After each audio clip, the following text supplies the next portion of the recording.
Welcome to Sudbury Sports Unbiased, your source for no-spin coverage on the Sudbury Wolves, Sudbury 5, Sudbury Cyclones, and Sudbury Cubs with Rick and Craig. Hello, sports fans. Craig here, and Rick isn't with us tonight, but pinch hitting, and he'll do a great job, I know. From CTV North Bay, coming back again, Eric Taschner. And when Hey, Eric's Craig. around, you know that soccer is not too far from the conversation. Eric, how are you tonight? I'm well, and boy, is it hot out there. We were just talking about that. You're That not heat is just kidding, my friend. sweltering. It is steamy, smoky, hot. It's like Kansas City without the barbecue today. But you know what? I think we'll take that over the minus 30s any day, right? I totally agree. You know, we live the whole year for a couple of hot weeks, so nobody's complaining. So today we're going to talk about some more soccer because that's your favorite topic.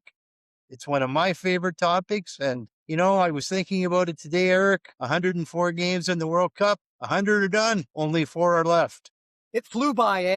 It certainly did. And, you know, today we're going to talk about the next 2 games on the docket, the semifinals. These are cracking matchups. Tomorrow, France and Spain. Wednesday, England and Argentina. The winners, they play in the World Cup final on Sunday. The losers, they play in the third place match on Saturday. So a lot on the line, Eric, as you said, cracking matchups, and we're going to go through each one of them one at a time. And the first one we're going to start off with is France and Spain. So what are the keys for our viewers? If we were going to talk about France and Spain, what should they be looking out for tomorrow afternoon? Well, this is, I think, the game everyone has been waiting for, Craig. Everyone had this kind of, when they were doing their bracketology, right, about predicting what the semifinals were going to be. A lot of people had France and Spain on the one side. Spain's midfield is so talented. And the way Spain are going to be able to attack France's Achilles heel is just keep the possession of the ball in France's half. You know, you have so much talent there that pass the ball. Rodri at the center defensive midfield position. You have Pedri, who's lost a little bit of his creative spark, but can easily refine it in the biggest moments. You have Dani Olmo in the central attacking midfield position. If those three players can continue to pass the ball, and it's going to eventually wear out the French defense. And eventually, France is going to have to push up to get the ball back, right? Doing that is going to expose some of the back line. And that's where I think we talk about the young kid. His birthday was just yesterday, Lamine Yamal. He's going to try to float back and attack Luca Digne in the left back position. That's going to be the place where Spain can really do the damage, for sure. Well, Spain hopes so. Yes. But Lamel has been pretty average this tournament. He hasn't been a game breaker. Well, he came in with an injury as well. He at the end of the season with Barcelona, he was actually taking a penalty and he pulled up and it looked really bad. So he hasn't been fully fit. I know Luis de la Fuente, the Spanish manager, has been managing his minutes, trying to get him back to full fitness. But this is the moment where you can shine as a player in a big semifinal game, for sure. He's a young man, and this is a big, big, big stage, probably the biggest stage he's ever been on. Well, you also think about the Euros as well. He scored against France in the semifinals in the Euros just 2 years ago. So he's used to these big moments. And that was the game-winning goal, as I understand. That's correct. And he plays big games with Barcelona against Real Madrid and Atletico Madrid and the Champions League as well. But the Euros are one stage and the World Cup, that's another stage. 100%. And his buddy Williams has not been playing because he's been injured.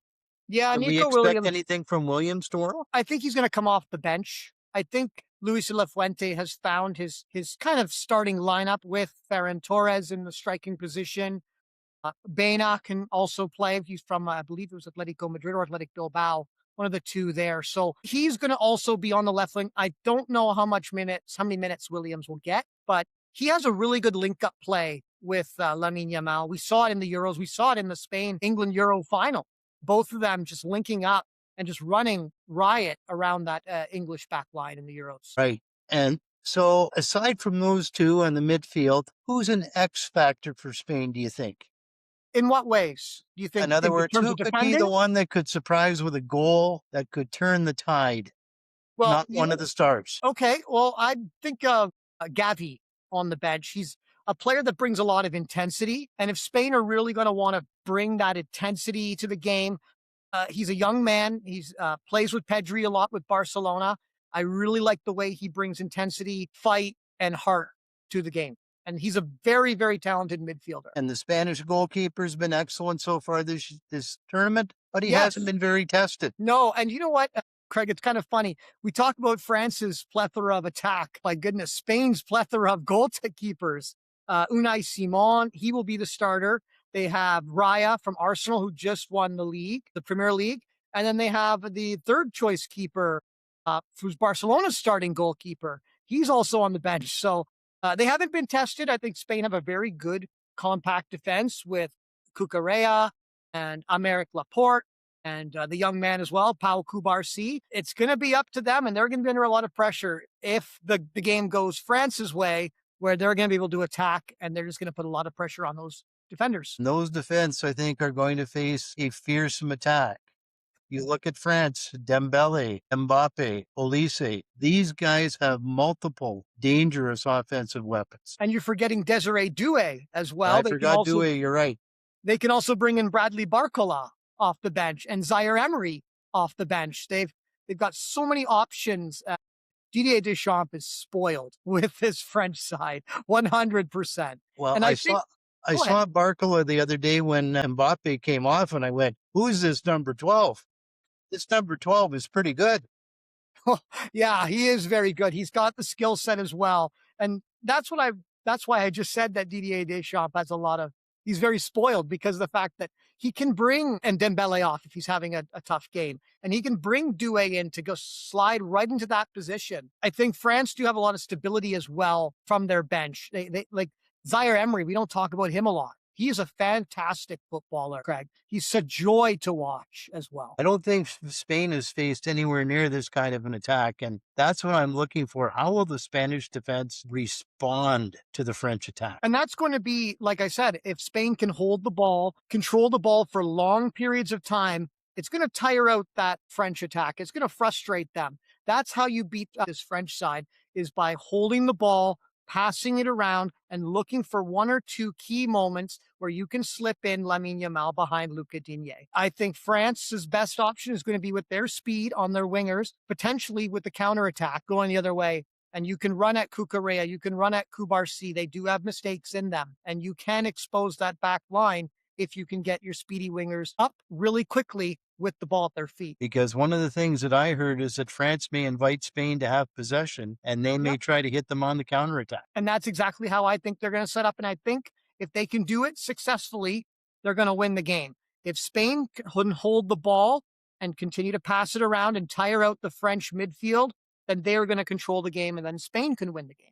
That's how I think the game's going to unfold. And there's been some history, and you've told us about the last Euro when they played and Spain was victorious. And obviously, France will want to turn the tables in this big stage. And Spain also beat them 5-4 in the Nations League last year as well. So Spain have two up on them. Yeah, I remember that. So France has a bit of payback on their mind, obviously. Yeah, and you know what? These French players have so much experience, Craig. You know, they were just in the World Cup.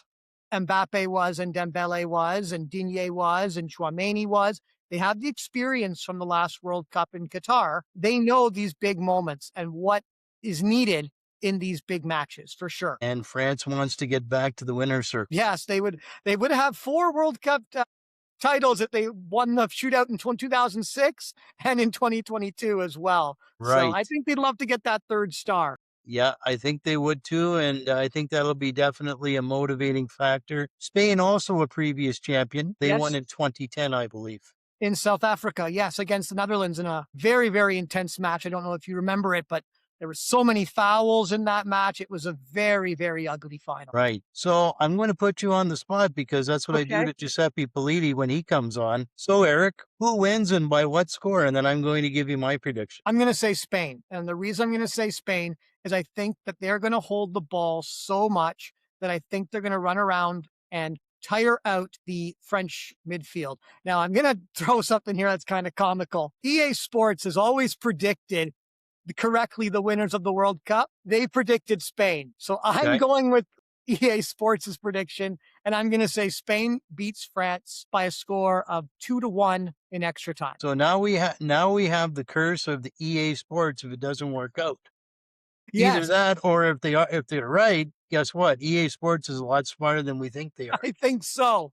Somehow their algorithms got it right every time. So I don't think we can bet against it. Well, I'm going to be different. I think that France has too much in attack. I think that Spain has not been playing as well as they should. I think France is going to raise their level. Mbappe is going to get a goal. I'm going to say France 2, Spain 1. All right. That's a very logical prediction as well, considering what has gone on throughout this tournament. And don't be fooled, folks, because let me tell you, there's very little to choose between these two sides. No, One none. break, one situation, one red card could change the whole apple cart. This is going to be a titanic contest. I think a lot of people are looking forward to it. The neutrals are going to be spoiled for this one, Craig. Well, I can't wait. Honestly, I can't wait.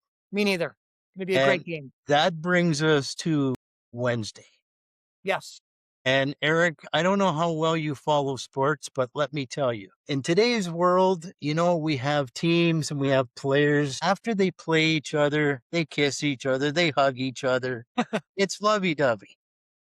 But let me tell you, England and Argentina, this is a grudge match. Yeah. The Battle of the Falklands, right? Well, let me tell you a funny story, and let me tell the viewers this story. A few years ago, actually, I was in the Falkland Islands, and I was on a cruise ship, and it stopped in Port Stanley, and that is quite the place, and that's where the war was fought, down in the Falkland Islands. And let me tell you, there is still bitterness, anger, and animosity to this day. Argentina despises England. The people down there, the Argentines, hate the English, vice versa. I was going to say it's reciprocal for sure. Yep. Soccer, no different. 1986, the hand of God.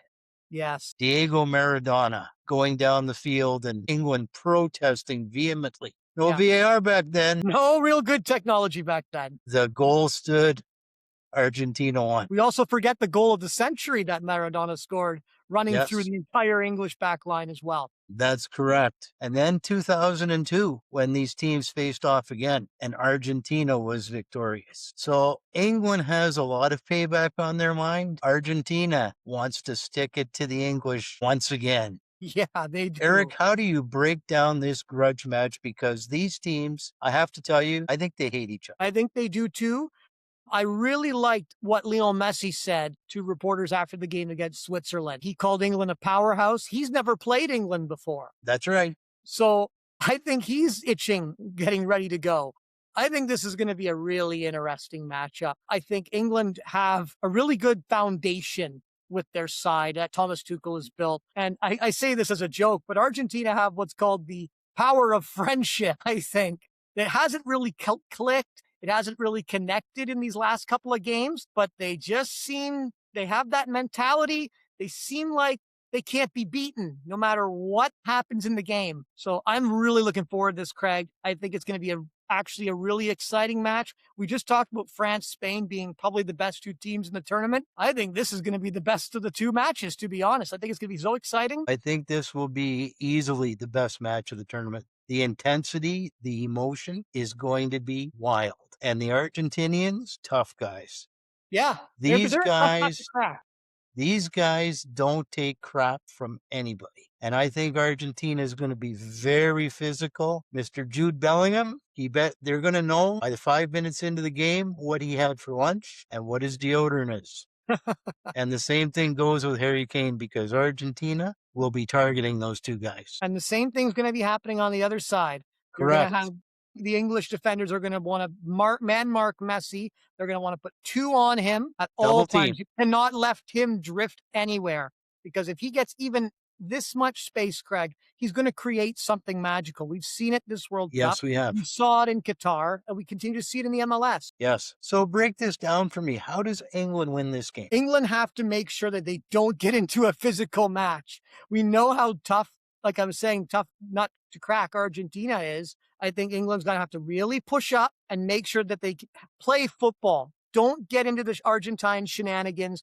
Don't play into that. Play the game. That's how I think England's going to win. If they play the game, they win the game. In other words, if they play soccer, they win the game. Correct. But if they get sucked into Argentinian shenanigans, Argentinian off the ball incidents, there's something about this team. Like I said, they've won the World Cup, 2 Copa Americas, the Finalissima. They don't seem like they can be beaten, Craig.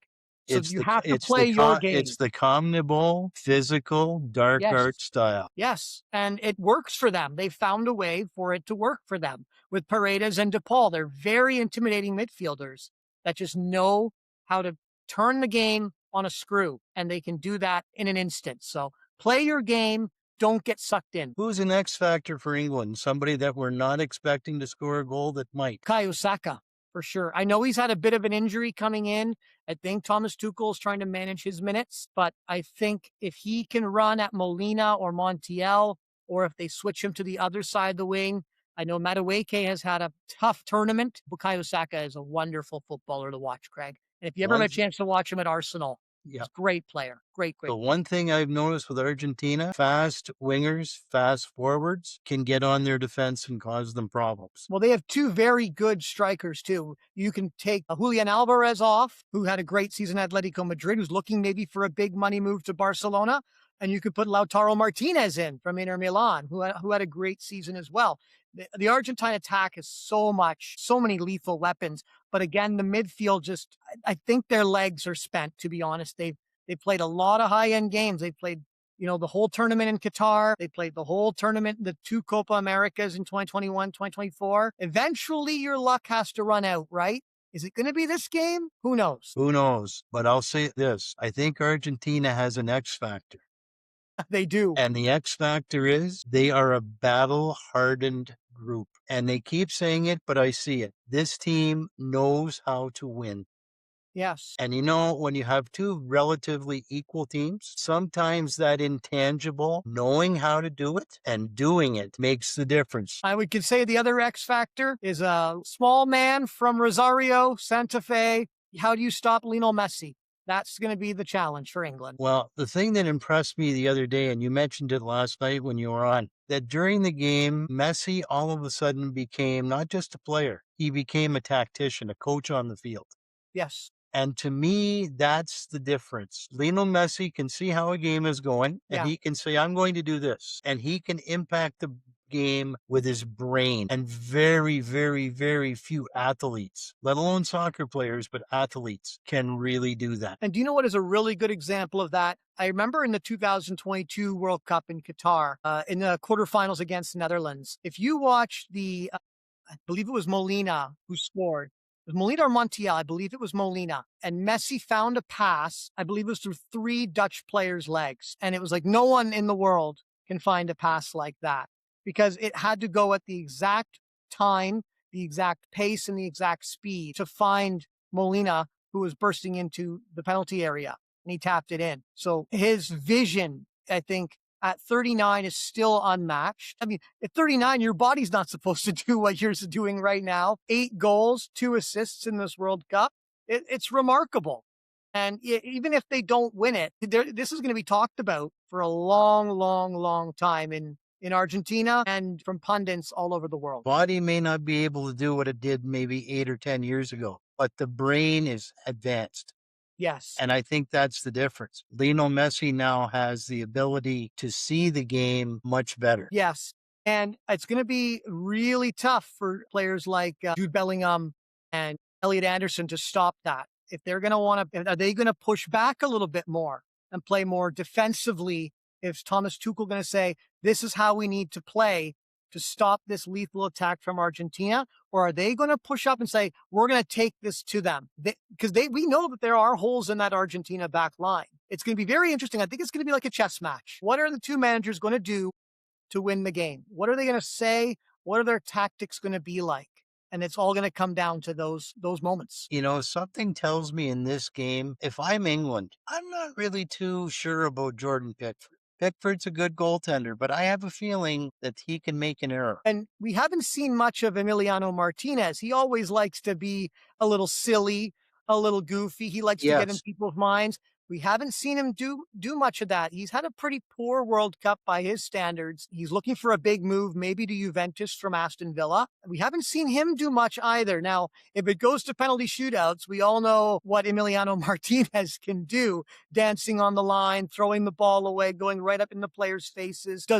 Does England have a character in Jordan Pickford to go up and say, I'm going to try to win this shootout by doing these little things to throw the player off? I don't know. Yeah, what I see in this game, I see a goaltender error between one of these keepers that could factor in. I'm not saying it will, but I think there's a good possibility it might. Well, there's so much attacking talent on either side, right? With Harry Kane and Bellingham and Saka on the side. I know Madueke's had a poor tournament, but Madueke as well could try to light it up. Then you look at the other side, Lautaro Martinez, Lionel Messi, Enzo Fernandez has had a great tournament, the new Real Madrid man. So it's going to be a very interesting game. There's so much attacking talent that mistakes are going to happen all over the pitch. So I'm going to put you on the spot again, Mr. Eric. Who wins this game and by what score? My heart's going to hurt for saying this, but I think England. And the reason I say England is, like I said, eventually your luck runs out. And Argentina has been riding their luck 3 games in a row here in this tournament. They have a lot of holes in their back line, and I think England have the pace, and I think they have the right manager to get them over the hump this time and get them to their first World Cup final since 1966. And what score? 1-0 England in extra time. I think Argentina is going to try to take it, excuse me, into a grudge match, but I think England's going to get out of that in the end, and they're going to nick it in extra time. I think 2 extra time games in the semifinals. Wow. Okay. So here's how I see this, and this is just my untrained approach, but here's how I see it. There's going to be goals in this game. I think goals will be scored, and I think there'll be lots of goals. This will be, I think you're right. It'll be a chess match, but there'll be goals in this game. And I think that Argentina is going to have one more game on this magical run. It's not coming home, as the British would say. They'll have to wait until 2030. Argentina 3, England 2 in extra time. And who's going to get the game winner? Pick a player. Great question. I'm going to say default answer, Lionel Messi. Well, that's a great answer, There you go. considering the tournament he's had. So that's our fearless predictions for our 2 semifinals. But before you leave tonight, I have a question for you, and I saw it today. Yes. Julian Infantino, always the man, the enterprising man himself. He said FIFA is looking at a 64-team World Cup in 2030. What do you think about this? Well, let me start with the 48 format, because at the beginning of this whole discussion of having 48 teams, Craig, I said I was going to hate this format because I said third place teams can just coast their way through, right? They only need 3 or 4 points. You can have one bad game and get through. I kind of like the 48 format now. And the reason I like it is because we got the stories. If it was a 32 team tournament, we wouldn't have had the stories like Cape Verde, would we? We wouldn't have had the stories like Congo, would we? So for 48, I think it's been a good tournament. There are some little tweaks that I would make to it. 64 seems a little bit too much. I know Gianni Infantino said, we want teams that have never made it to the World Cup to get there. And I understand that sentiment of, a team that's never made it. Panama has made it, but they were quite poor. I'm thinking of a team that hasn't made it in a long, long time. And I think of Italy. They haven't made it in a long time. That's right. That's one team, but here's a team closer to home. That's a good team on the rise, Suriname. Yes, a team like that wouldn't have a good chance, unfortunately, because of the tough qualifying. Even Bolivia has such a tough. The CONMEBOL qualifying is so tough. So from that perspective, I understand it. But I think if we keep adding teams, it's going to eventually dilute the competition. We don't want Germany, Curacao 7-1s every game. No. And we don't want dull 0-0 games between 2 teams that are quite poor because they just don't have the talent. I think 48 is fine. I would change it that if you win the group, you should get a bye. And then it should be the second place teams play the third place teams that get through. Then all third place teams go through. And then from there, the first place teams will play the winner of the second and third place team. That's how I would do it. I think you should get a little bit of a prize for finishing top of your group. That's how I would do the 48. Yeah, that makes sense now because there's extra games involved. Yes. And a point I was going to make last night that I forgot, there is a fatigue factor now because there is an extra game. Like tomorrow's game, Wednesday's game, that would have been the World Cup final. Yes. There's still one more game to get to before you get to the summit. Yes, So and there's only a couple of 15th days now in edition. between, like the breaks in between, and we saw that with this expanded tournament, Craig, you had to fly. Some teams had to fly from Mexico to Canada. Some teams had to fly to Canada to the United States to Houston or Arlington, and then they have to go up to Boston. It's a lot of travel, a lot of fatigue comes into play. So I know these tournaments are short. We have to keep them short because the players do need their rest before they get back into their regular league seasons. But we have to find a way that we don't injure these players even more. A lot of these players are playing high end football, right? And they're playing expanded tournaments in Champions Leagues. They're playing a lot of their league games. They're playing their cup games as well. So I think we keep the 48, but we have to give them a day rest. The top teams have to have that rest if you win the group. That would certainly be an incentive to win the group for certain. Yes. And And then, and I, then when teams aren't just competing saying, I like the way that this draw is. I can dodge all the big boys and I can kind of coast my way through. So I think it gives an incentive to try to win the group to get that extra day of rest. well, I think that 64 right away would be too much. Yes. I think we're just getting used to the 48. Making it 64, I think, is going to put another level of complexity and even more games on the schedule. And that's going to be problematic because scheduling is going to be a problem in the group stage. The one thing I liked about the 48 team format was if you remember the game that Algeria played, and I forget who they were playing, Austria. there's Austria in the group stage. What a game that The was. last goal of the group stage impacted who advanced from the third place teams. Yes. And I really like that. I like the idea that every day they would show the third place teams and you would see who was over the line to qualify, who wasn't over the line to qualify. I found that quite exciting. And I think it was good for the people too, because it kept many teams here and it kept many more people interested. For So, sure. And it was changing every time there was a goal. It was correct. changing on who was going to play where, who was getting eliminated, even for the other teams that were watching, because only a certain amount of teams from the third place slots got to go through. So they were all watching as well. See, does this knock us down? Does this move us up a peg? Does this move us down a spot? Where do we move now? It was high drama. And that's one of the benefits of having those third place teams go through, is because there is that drama in the final group stage matchups. I thought it was very exciting. So we'll see what happens with that. That's not a fait accompli by any means, but I'm also looking at the economic angle. If FIFA can squeeze more money out of rights holders and they have to do it with a 64 team tournament, well, guess what? You and I can want 48 all we want, but we might get to 64. Well, So we'll just have to see. considering also where the World Cup is next year, it's spanned across 6 countries. I don't know if Yes, you knew that. But I do. only a couple of games are in South America for the 100th anniversary, but then they quickly move back to Spain, Portugal, and Morocco. So that's going to be a very interesting dynamic. And once we get closer to that World Cup, we'll have to talk about that aspect as well. 100 years of the World Cup. There'll be some logistical challenges. So, Yes. Eric, I want to thank you for coming on tonight on short notice. I appreciate it. Giuseppe, our usual predictor of all things soccer, wasn't available tonight. So, thank you for stepping in and pinch hitting. You did a great job. My pleasure. And we'll both look forward to the next couple of games and we'll see who survives the gauntlet, I would say, and Yes. survives to play another game on Sunday. And we'll see who are the unfortunate losers and have to play on Saturday and slum around to play third place game that I'm sure neither one of the losers really want to play. I think the benches won't mind playing that game, the players that don't get much action.